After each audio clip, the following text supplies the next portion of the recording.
Welcome, everybody, yet another episode of the Wrestling vs. the World podcast. If you're enjoying your day, sweet. If not, what the hell ever. It is time for something a little guilty. Exposed! Pro Wrestling's Greatest Secrets.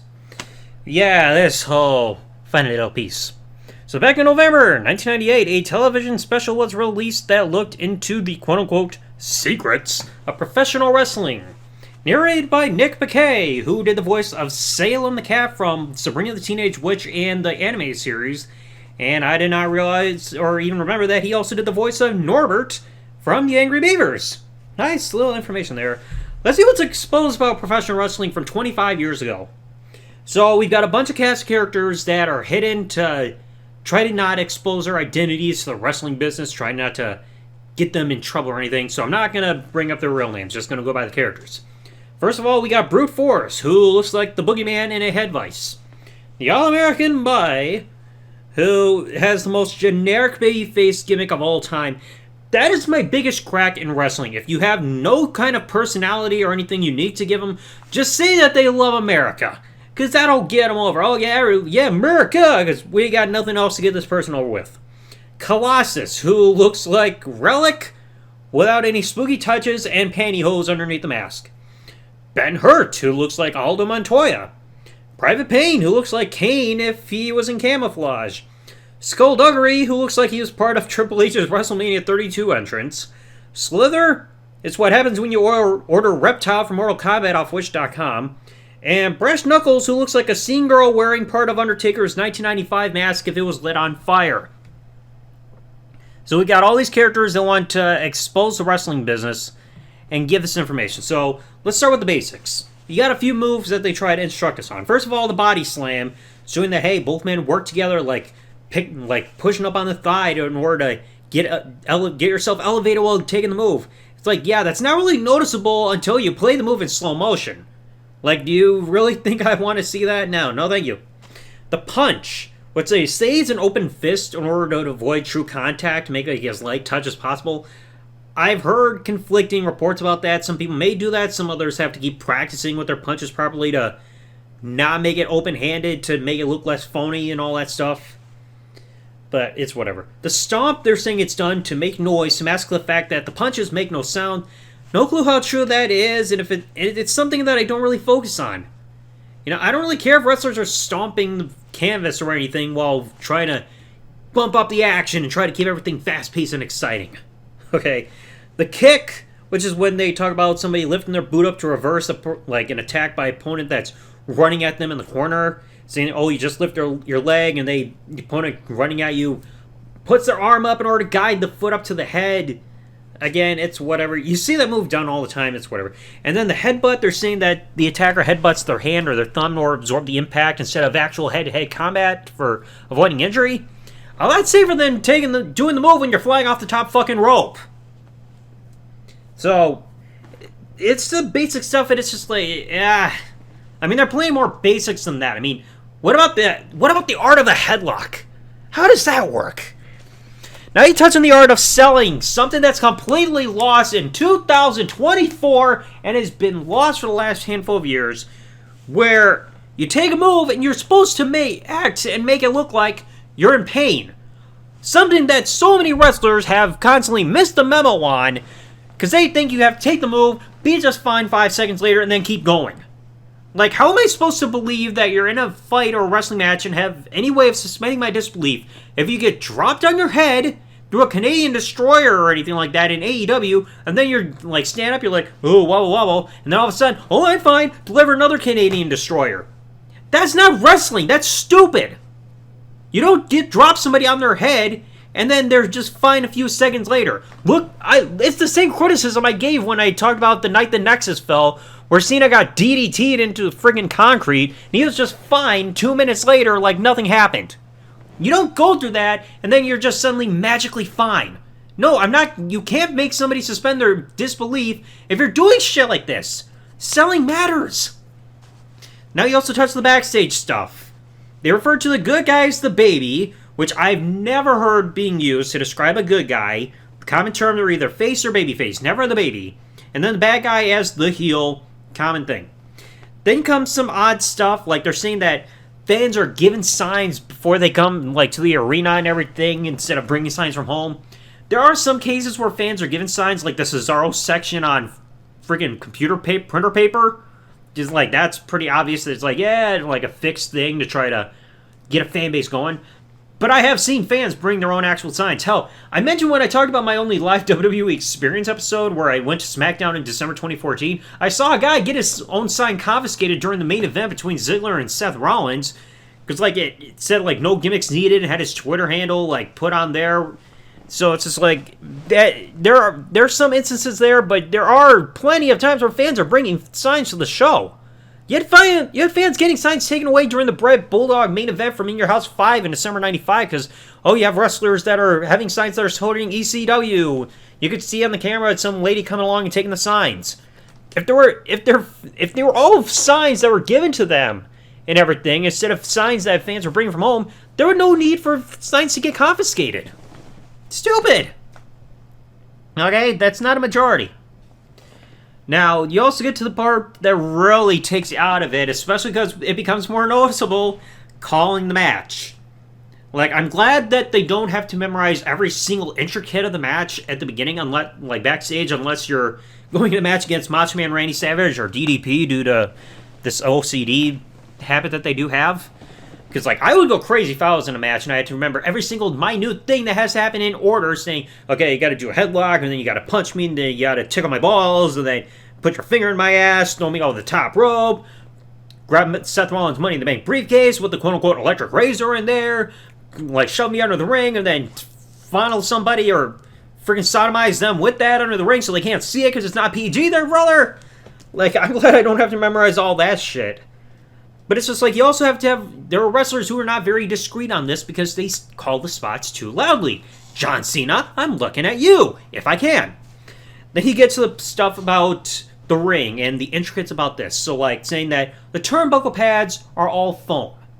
Not the case if you have those turnbuckle pads that are getting ripped apart by George the Animal Steel. Then there's also a claim that... There's some other things I have to question here, though. They're saying that there are several layers of thick padding under the canvas between the top of the canvas and the wooden boards. Not sure how thick they truly are, just probably depending on what kind of ring you have and materials that you have with them. Then there's a claim that there's a spring under the ring. I've not seen that myself. Like, I've been to over 20 indie shows from one specific company every time they come to town, and I've seen the ring get torn apart. I've never seen a spring under there. It's just the 2x4s, like, I had on top of the steel frame that's surrounding, like, the outside of the ring, the pads, like, padding in there, and the canvas. Never seen a spring under the ring there. And then they say that there's a mic under the ring to amplify the in-ring impact. I'm sure they probably do it in stadiums and arenas. Local shows, no, there's no real reason to do that. Then they get the part about the ref, saying that he's in on the action, clearly. Like when he's distracted and misses the hot tag, which doesn't make sense logically, because if the heels tag behind the referee's back, he allows it, but the baby faces, no. Oh, I didn't see it, but you give the heels a pass. I don't understand that. But they're mentioning that he passes on instructions. Okay, that's understandable. But then they give something that I don't know if this was ever done in the past, saying that he relies on cues, like with certain signals from the ringside announcer for the match, like if you have to keep the match going or take it home or anything, like saying, oh, hold up 2 fingers or wave a pen. I don't know if that was done back in the day. We know that's not the case now because the ref's got an earpiece in, so he gets instructions from people in the back about that type of stuff. Again, don't know if that was ever done before, but we know that's not the case now. Like saying, match is going to commercial, wrap it up, stuff like that. Then the subject of heat, which isn't easy to get because fans still support you even when you're a bad guy. So there's no point trying to get people to hate you because they're going to love you. So some tactics. You got to talk in the mic to piss off the crowd. So like talk shit about their sports team or anything. Like when Elias, he's talking about a basketball team being in Seattle being pointless. I mean, yeah, that was a good way, especially because of how heavily he got booed. Managers cheating behind the referee's back, that's a common tactic. Ripping up fans' autograph book, which I've never seen ever. And especially when it's like, oh, it's like the fan whose book's getting ripped up is the son of one of the wrestlers there. And usually when you see plants, like fake fans or anything there, they're usually like indie wrestlers. Like, you look back at SummerSlam 2011 when you saw Sheamus and Mark Henry, the point where they blast through the barricade, you can see Joey Ryan there in the audience. Be like, oh my god! At that point, he wasn't probably flipping people with his dick yet.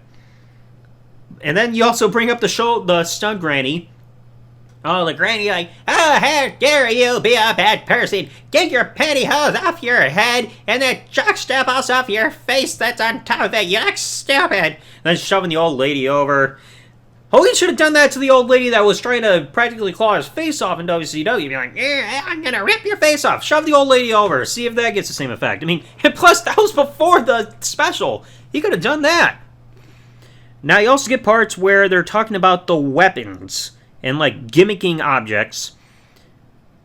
I mean, that tends to happen just to try to make things easier, like with breaking the guitars, whether it be Jeff Jarrett or Honky Tonk Man doing it. Hogan, I think you could see back in Hogan Knows Best when he was getting ready for his stuff at WrestleMania 21, see him kind of snipping the top of his shirt or whatever, so there's a rip there, so it's easy to rip instead of struggling.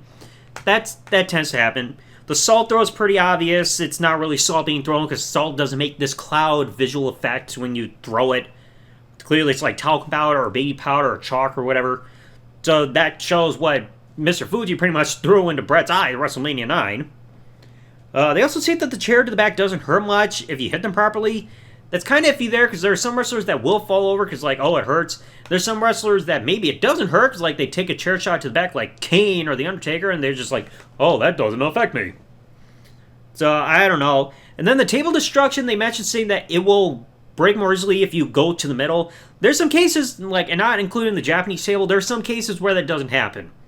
Like, if you look at that handicap match between Rob Van Dam and the Dudley Boys, it was like a handicap tables match on Raw after Survivor Series. There were two instances where the tables did not break. Devon, he took like a back body drop onto a table, like a ringside. Table didn't break, he just bounced off of it. And then they tried a 3D RVD at the end of the match through a table. They had to do it twice because it didn't break the first time. So it's not guaranteed. Not guaranteed there. Now you get to the part of blading. Now, this can also be debated in certain circumstances.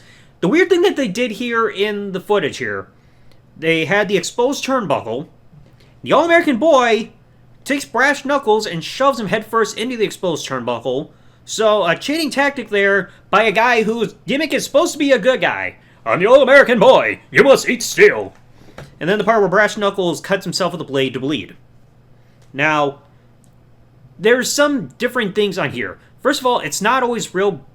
Most of the time it's real blood, like if they're cutting themselves, yes, that's real. Other times they will use blood capsules, like when Ray was bleeding from the mouth while being put in the Kali Vice on SmackDown, or I think when Roman, he had to put blood on his face to sell that his face was broken by an onslaught by Triple H. And there's some instances involving the blade where either the wrestler has it on them, like when Cena suddenly lost his when in the Hell in a Cell match in 2009 against Randy Orton, it flew out of his friggin' armbands or anything. Or sometimes the wrestler has to get it handed to them by the referee, like when The Rock was trying to be given the blade by Earl Hebner at WrestleMania 17, until Earl Hebner fell over the steps, and then The Rock had to pick up the blade off the floor. So there are some instances where they have them, sometimes they don't. And I'll mention one involving Hogan later on when I do a later on episode about him. But yeah, the stuff with the blade, sometimes it happens, sometimes it doesn't, sometimes there's fake blood, it's whatever. Then you get to the part at the end about finishers. They give some examples, they have to be questioned though. The backbreaker. I have never seen that move win a match. I know there's a tag team finisher from Demolition where it's like a backbreaker, elbow drop taking combo, but again, that's a combo move, not a backbreaker on its own. The Hurricane Rana, I mean, you'd see it in every lucha match. Some wrestlers, luchadors might use it as a finisher or even a Frankensteiner.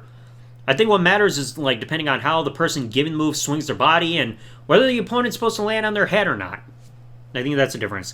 Leg drop, the only two people that really use it as a finisher are Hogan and Yokozuna the one time that he beat Hogan in King of the Ring 93. The Bulldog, the only two people I remember using that move in any way as a finisher are Trish Stratus and Bo Dallas. That's it. And then I will give them credit for the pile driver to close this off. An actual finisher, and the explanation of how it's safely done, saying that you have to have your hands on the opponent's thighs in order to try to absorb the impact. I mean, that's a standard pile driver. If only that could have worked in order to stop Owen from breaking Austin's neck in 97. But there is room for error for this move, and we know that the move got banned in WWE in 2000. Unless you're Jerry Lawler doing the move, or Shawn Michaels at WrestleMania 23 in 2007, or the time CM Punk blatantly went against the rules in his match against Cena and on Raw in 2013. So, I mean, yeah, like, I don't remember what it was that caused that move to be banned in WWE. I've heard conflicting and read conflicting reports, but it's whatever. And then, like, even like the Tombstone Pile Driver, they had to temporarily ban it, so that's why you saw, like, Undertaker doing the last ride after this, or Kane doing that falling powerbomb, and sometimes they would pull off the Tombstone Pile Driver after the ban, like Undertaker did at Survivor Series 2001 or even WrestleMania 12.